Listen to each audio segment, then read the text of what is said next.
जो दुनिया भर की जीनत है, जो खबर अमेरिका और चाइना के मामलात, उसको ज़रा डिस्कस कर लेते हैं। चीन में एक ऐसा इस्तकबाल हुआ कि खुद सदर ट्रंप भी हैरान रह गए और फिर अमेरिकी सदर डोनाल्ड ट्रंप आज ही के रोज़ अपना चीन का 2 रोज़ा दौरा मुकम्मल करके बीजिंग से रवाना भी हो गए हैं। रवानगी से कबल सदर ट्रंप और शी जिनपिंग के दरमियान तकरीबन 3 घंटे तक की एक अहम बातचीत हुई है और इस दौरे के दौरान ट्रंप ने शी जिनपिंग को अजीम रहनुमा और दोस्त भी करार दिया, लेकिन चीनी सदर की जानिब से रद्द-ए-अमल निस्बतन मोहतात रहा। शी जिनपिंग ने इस दौरे को संगे मील करार देते हुए कहा है कि दोनों ममालिक के दरमियान तामीरी स्ट्रेटेजिक इस्तेहकाम पर मबनी नए ताल्लुकात कायम हो रहे हैं। उन्होंने अमेरिका को चीन का हरीफ कहने के बजाय पार्टनर बनने का मशवरा दिया। दूसरी तरफ अमेरिकी सदर डोनाल्ड ट्रंप ने कहा है कि उन्होंने चीनी सदर के साथ ईरान के मामले पर गुफ्तगू की है और दोनों इस बात पर मुत्तफिक हैं कि ईरान के पास जोहरी हथियार नहीं होने चाहिए, आबना हरमुज़ खुली रहनी चाहिए। उन्होंने दावा किया है कि चीन ने यकीन दिलाया है कि वो तेहरान को फौजी मदद फराहम नहीं करेगा। अमेरिकी सदर ने यह दावा भी किया है कि अमेरिका के चीन के साथ शानदार तजारती मुआहदे भी हुए हैं, लेकिन इनमें कोई तफसील सामने नहीं आई है। ट्रंप बीजिंग इस मकसद के साथ पहुंचे थे कि ज़राअत, हवाबाजी और मसनूई जहानत समेत मुख्तलिफ शोबों में मुआहदे किए जाएंगे, जबकि ईरान जंग, ताइवान और दीगर हसास जोग्राफियाई और सियासी मामलात पर इख्तलाफात कम किए जाएँ। लेकिन क्या ये सब कुछ हो सका है या नहीं, इस सब को इन डिटेल डिस्कस कर लेते हैं। एहतशामुल हक साहब हमारे साथ मौजूद हैं। इस बीच हमें यासिर मसूद साहब ने भी ज्वाइन किया है। एक्सपर्ट हैं, बहुत गहरी नज़र रखते हैं इन मामलात पर। बहुत शुक्रिया यासिर साहब, thank you for joining us. Ehtesham साहब, आपकी इजाज़त से मैं ज़रा यासिर साहब को एंगेज करना चाहता हूँ। यासिर भाई, एग्जैक्टली हुआ क्या है? यानी एक बहुत ही अहम मौके पर यह दौरा हो रहा है। एक कहता है मेरा दोस्त है, दूसरा कहता है कि जी ज़ाहिर है हमें हरीफ ना कहें, लेकिन ये सारे ऑप्टिक्स हैं। इस वक्त एग्जैक्टली बीजिंग में हुआ क्या है? क्या कोई एग्जिट मिल सका है अमेरिका को ईरान जंग के तनाजुर में? क्या जो दरार थी दोनों ममालिक के दरमियान वो कुछ कम हुई है, कुछ करीब आए हैं ये? जी, बहुत शुक्रिया। सबसे पहले तो आपको मुझे लेने के लिए, इस इम्पोर्टेंट डिस्कशन के लिए, क्योंकि पूरी दुनिया की नज़रें इस समिट के ऊपर थीं और राइटली सो, क्योंकि आपको पता है कि किस तरीके से इकोनॉमिक डिसरप्शंस हो रही हैं पूरी दुनिया में। तो कहने का मकसद ये है कि अगर इस मीटिंग में, जैसे आपने कहा ना कि ज़्यादा ऑप्टिक्स थी, नो डाउट अबाउट इट, जिस तरह की एक सिग्नलिंग की गई, जिस तरह हाथ हैंडशेक किए गए, जिस तरह टेम्पल ऑफ हेवन में लेके गए, जिस तरह फ्रेंडशिप की बात हुई, मैं समझता हूँ कि ये जो मीटिंग थी, ये जिसको हम कहते हैं ना कि क्राइसिस मैनेजमेंट मीटिंग थी, क्योंकि मेरा ख्याल है दोनों कंट्रीज उस वर्ज पे जा पहुंची थी, स्पेशली अमेरिका, जहां अमेरिका को एक एग्जिट स्ट्रेटेजी चाहिए ईरान के पॉइंट ऑफ व्यू से। दूसरी बात यह है कि अमेरिका इस वक्त डेस्परेट है कि वो जो उसका इकोनॉमिक स्ट्रक्चर है वो उसके ऊपर काम करे, क्योंकि इन्फ्लेशन अमेरिका में बढ़ रही है। अभी आप देखें कि दोनों मुल्कों के दरमियान 2022 में तकरीबन $690 बिलियन की आपस में ट्रेड था, और वो अब 2026 में कम होके $414 बिलियन पे आ गया है।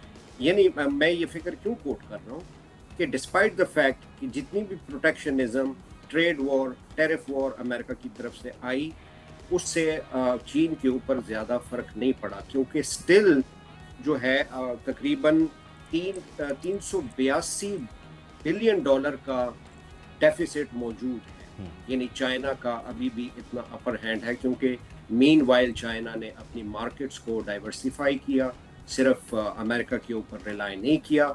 On the other side China जो है वो 1.2 ट्रिलियन डॉलर इस वक्त उसके पास सरप्लस है, जबकि अमेरिका जो है वो 1.2 ट्रिलियन डॉलर जो है वो डेफिसिट में। तो ये चीज, ये नंबर्स आपको क्या बता रहे हैं? ये नंबर्स ये बता रहे हैं कि ये वो वाला चाइना नहीं है जो कि किसी अमेरिका की किसी टर्म के ऊपर वो डिक्टेशन लेगा या उस पर अमल करेगा। इस मीटिंग में ये हुआ है, चाइना ने ये इंप्रेशन दिया है बड़ा खुल के कि वो एटलीस्ट अमेरिका से कम नहीं है, उसके हम पल्ला है, और चाइना अपनी टर्म्स एंड कंडीशंस को अपने हिसाब से अमेरिका तय करेगा और ज़ाहिर है अमेरिका को उसको मानना पड़ेगा। इसी बात को मैं ज़रा क्विकली एहतशाम साहब की तरफ लेके चाहता हूँ। इसका एक जो हम ऑप्टिक्स की बात कर रहे हैं ना एहतशाम साहब, वो जब ताइवान वाला सवाल हुआ सदर ट्रंप से, आपने वो देखा होगा कि वो 1 बार 2 बार 3 बार रिपोर्टर ने कोशिश की, लेकिन वहाँ खामोशी थी। तो ज़ाहिर है ट्रंप इस तरह खामोश तो होते नहीं है, लेकिन वो जो चाहते हैं वो ताइवान से मुतालिक कह भी नहीं सकते। तो चाइना ने मनवाया कि एग्जैक्टली जो सूरत हाल है उसमें अकेले आप डिक्टेट या डोमिनेट नहीं कर रहे हैं, हम भी बड़े हैं राव में, हमारी तरफ भी गौर कीजिए। देखो वैद, मेरा ख्याल है यही मेरी नज़र में सबसे बड़ा पॉइंट है, जो अगर हम कहें कि अगर चाइनीज साइड से अगर कोई अचीवमेंट है कि ताइवान के मामले पे जिस तरह उन्होंने कहा कि जी ये टोटली नॉन निगोशिएबल है, और ये जो आप साउथ चाइना सी में और ये जिस तरीके से क्वाड को आपने मुतहर्रिक किया हुआ था, ये हमारे लिए एक्सेप्टेबल नहीं। एक तो आप देख लें कि जिस तरीके से डाइल्यूट कर दिया क्वाड को, ये जो बड़ा आपने देखा, ये हिंदुस्तान का, इसमें जापान भी है, ऑस्ट्रेलिया भी है, अमेरिका भी है, इसको जिस लेवल पे नीचे प्रेसिडेंट ट्रम्प ले गए हैं। लास्ट पीछे 2-3 साल पहले जो क्वाड की एक मीटिंग होनी थी, ये समिट होती है, तो आपने देखा बाइडेन नहीं गए थे। इस दफ़ा भी जो मीटिंग हिंदुस्तान में हो रही है, बड़ा वाज़ेह तौर पे ट्रम्प ने बता दिया कि मैं नहीं आऊँगा। तो ये मैसेज है बहुत बड़ा चाइना को कि देखें भाई, हम उस तरफ नहीं जा रहे कि जो हमने ये क्वाड रखा ही इसलिए था कि आपको न्यूट्रलाइज करना है, आपके खिलाफ करना है। और ये मेरा ख्याल है चाइनीज़ के लिए बहुत ही, मैं ये समझता हूँ कि हार्टिंग किस्म की चीज़ है वैद। दूसरा जो वो एक मैसेजिंग ये भी कर रहे हैं कि भी G2 पे चलते हैं तुम और मैं, G7 को भूल लें।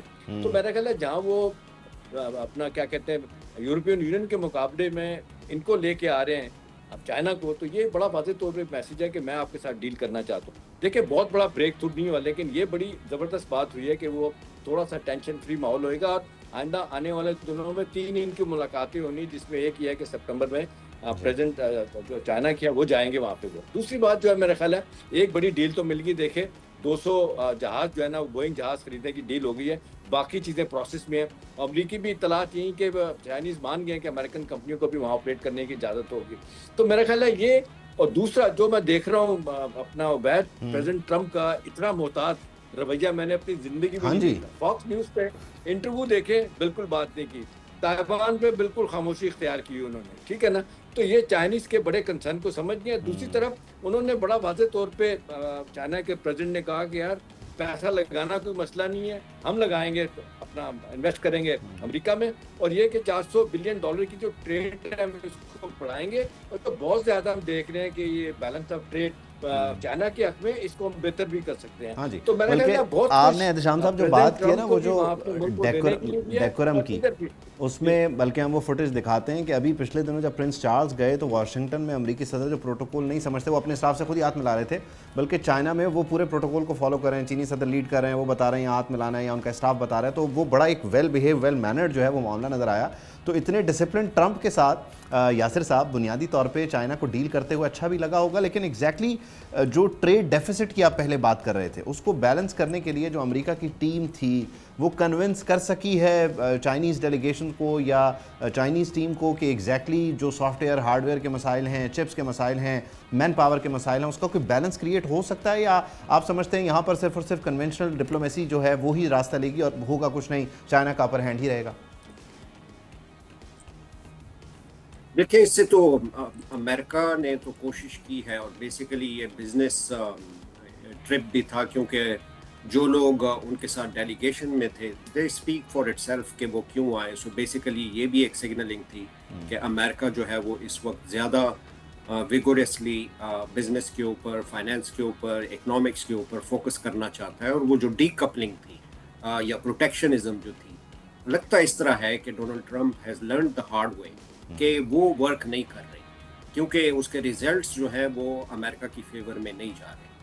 तो लगता इस तरह है। और चाइना को अगर आप ट्रेडिशनली भी देखें, और चाइना की जो इकोनॉमिक राइज की जो रेसिपी है वो यही है कि चाइना ने ग्लोबलाइजेशन के अंडर जो है वो हमेशा फ्री ट्रेड और उसको फिरोग दिया है, उसको डेवलपमेंट की है उन्होंने। तो चाइना जहाँ तक बिजनेस की बात है उसमें तो फुली एम्ब्रेस करेगा, लेकिन देखना अब यह होगा कि क्या ये जो ट्रेड एंड टैरिफ वॉर है या जो कंसेशंस चाइना को चाहिए इन टर्म्स ऑफ चाइना की राइज को रोकने के लिए, वो मुख्तलिफ तरीक़ों से, जिस तरह इंडो पैसिफिक रीजन में है, ताइवान का जो इशू है, तो क्या अमेरिका उनके ऊपर अमल करेगा? बिकॉज यहाँ चाइना में ये वाला कंसर्न ज़रूर है कि हम दे रहे हैं, बट इन रिस्पॉन्स अमेरिका हमें क्या दे रहा है।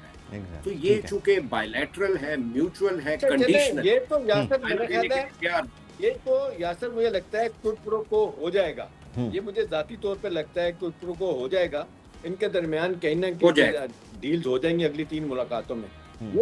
ये जो खबरें आप देख रहे हैं, पूरा इंटरनेशनल मीडिया सुबह से मैं छान गया हूँ, कि ये अबनाए हुर्मुज़ ईरान वाला मामला मुझे लगता है कि बैकग्राउंड में चला गया है।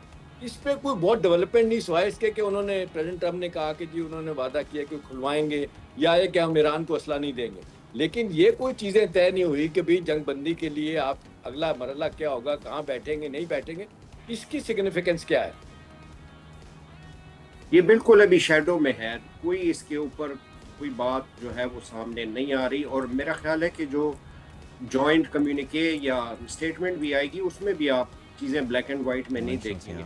मेरा ख्याल है ये वो वाली बात है कि जिसमें आई थिंक प्राइमरीली इसके ऊपर तो डिस्कशन हो गई है दो चीज़ों के ऊपर कि स्ट्रेट ऑफ हॉर्मुज़ को खोलना है एक चीज़, और ऑफ कोर्स उससे जो ब्लॉकेड अमेरिका ने किया वो भी हटेगा।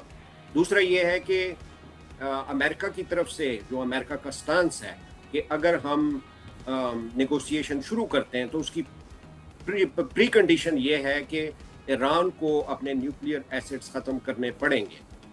अमेरिका की तरफ से ये ठीक है, लेकिन इसको सेकंड करना फ्रॉम बीजिंग मेरा ख्याल है दिस इज समथिंग कंसर्न।